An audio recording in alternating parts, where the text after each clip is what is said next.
በአዲስ አበባ የትራንስፖርት ታሪፍ በ50% ከፍተኛ ጭማሪ መደረጉ ተሰምቷል። በዝርዝር እንመለከተዋለን። ግምታዊ ዋጋቸው 351 ሚሊዮን ብር በላይ የሆኑ የኮንትሮባንድ ዕቃዎች በቁጥጥር ስር መዋላቸውን የጉምሩክ ኮሚሽን አስታውቋል። በእስራኤል የአረብ ሰፈር ነዋሪዎች በጥቃቱ ከፍተኛ ጉዳት እንዴት ሊደርስብን ቻለ በሚል ጥያቄ መሰንዘራቸው ተሰምቷል። ጤና ይስጥልኝ ክቡራንና ክቡራት የቻናሌ ቤተሰቦች፣ ለሰዓቱ ያዘጋጇቸውን አጫጭር ዜናዎች ወደ እናንተ እየቀርብ ያለው እስከ ፍጻሜው ድረስ እንድትከታተሉ በአክብሮት እየጋበዝኩ ለቻናሉ አዲስ ከሆናችሁ ሰብስክራይብ፣ ላይክ እና ሼር ማድረግ እንዳይዘነጋ። ወደ ዝርዝር ዜናዎች አልፋለሁ።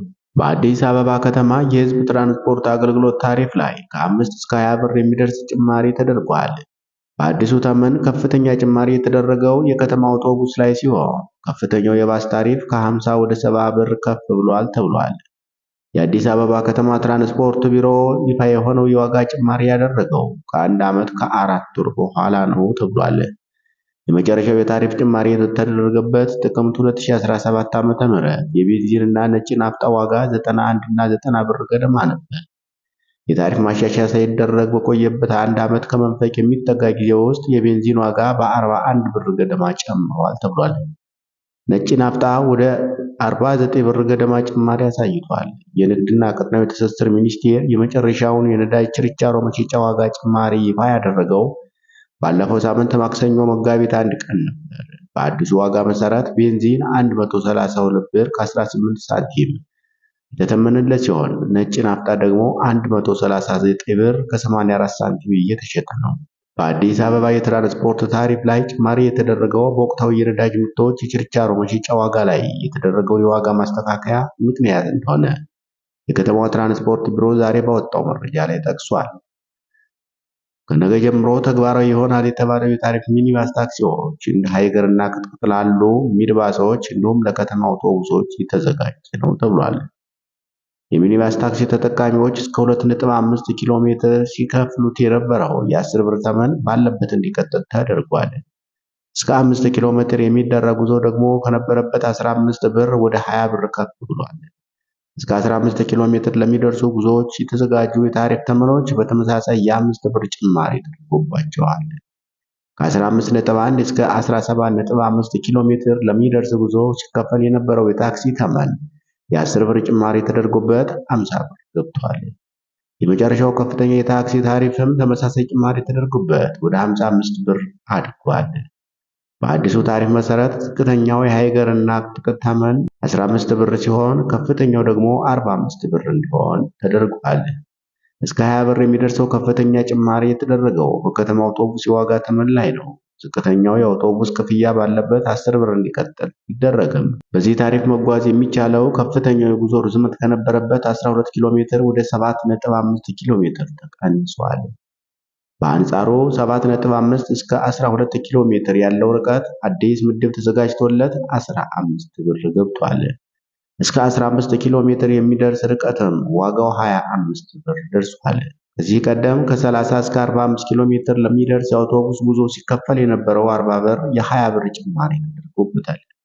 የመጨረሻው ከፍተኛ የአውቶቡስ ዋጋም በተመሳሳይ የ20 ብር ጭማሪ ተደርጎበት ከ50 ብር ወደ 70 ብር ከፍ ብሏል።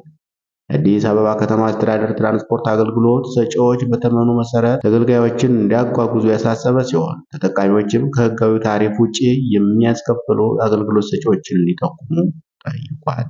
ግምታዊ ዋጋቸው 351 ሚሊዮን ብር በላይ የሆኑ የኮንትሮባንድ ዕቃዎች በቁጥጥር ስር መዋላቸውን የጉምሩክ ኮሚሽን አስታውቋል። የኢትዮጵያ ጉምሩክ ኮሚሽን ከየካቲት 26 እስከ መጋቢት 2 ቀን 2018 ዓ.ም ባደረገው ከፍተኛ ክትትል ግምታዊ ዋጋቸው 351.1 ሚሊዮን ብር የሆኑ የገቢና የውጭ ኮንትሮባንድ ዕቃዎችን በተለያዩ ቅርንጫፍ ጽሕፈት ቤቶች በቁጥጥር ስር መዋሉን ገልጿል።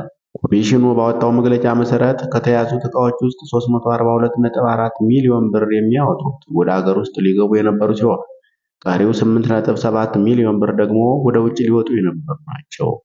በቁጥጥር ስር ከዋሉት ዕቃዎች መካከል አዳዲስና ልባስ ጨርቆች፣ ኤሌክትሮኒክስ፣ ቡና፣ ጥራጥሬ፣ የተሽከርካሪ መለዋወጫዎች፣ የመዋቢያ ዕቃዎች፣ ጫት፣ አደንዛዥ ዕፆች፣ መድኃኒቶች፣ ማዕድናት፣ የቁም እንስሳትና የውጭ ሀገር ገንዘቦች ይገኙበታል።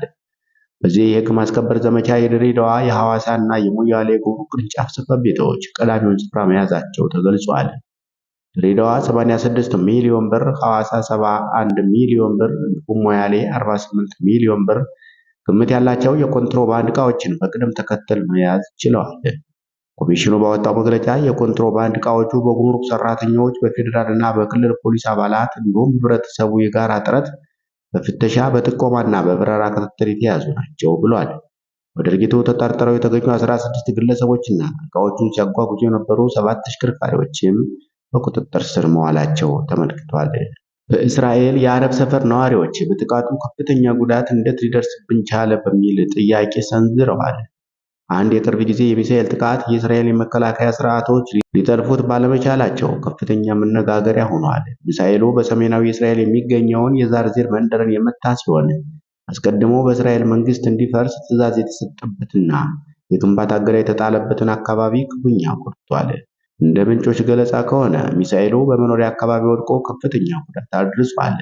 ቢያንስ 80 ሰዎች ወደ ሆስፒታል ተወስደዋል። መኪኖችም ሲቃጠሉ 300 ቤቶች ተጎድተዋል። በጦርነቱ ወቅት በተለምዶ ከታየው ጋር ሲነጻጸር ይህ በጣም ትልቅ ቁጥር ነው ሲሉ ነዋሪዎች ይደመጣሉ። በመንደሩ ውስጥ ያሉ ነዋሪዎች የእስራኤል የመከላከያ ስርዓቶች እኛን ለመጠበቅ የተነደፉ ናቸው ወይ በሚለው ጉዳይ ላይ ጥያቄዎችን ያነሱ ነው። በሌላ መረጃ በደቡባዊ ሊባኖስ እና በሰሜን እስራኤል በሚገኙ የእስራኤል ወታደራዊ ስፍራዎች ላይ 7 ጥቃቶችን ሄዝቦላ ማድረሱን ተናግሯል። ቡድኑ ጥፋቱ የተፈጸመው በሊባኖስ ከተሞችና በቤሩት ደቡባዊ ሰፈሮች ላይ ለእስራኤል ጥቃት የአጸፋ ምላሽ ነው ብሏል።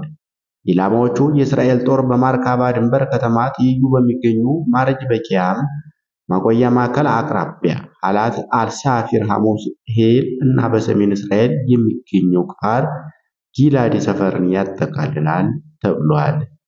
ክቡራንና ክቡራት የቻናሌ ቤተሰቦች ለሰዓቱ ያዘጋጇቸው ዜናዎች የተከታተላችኋቸውን ይመስሉ ነበር።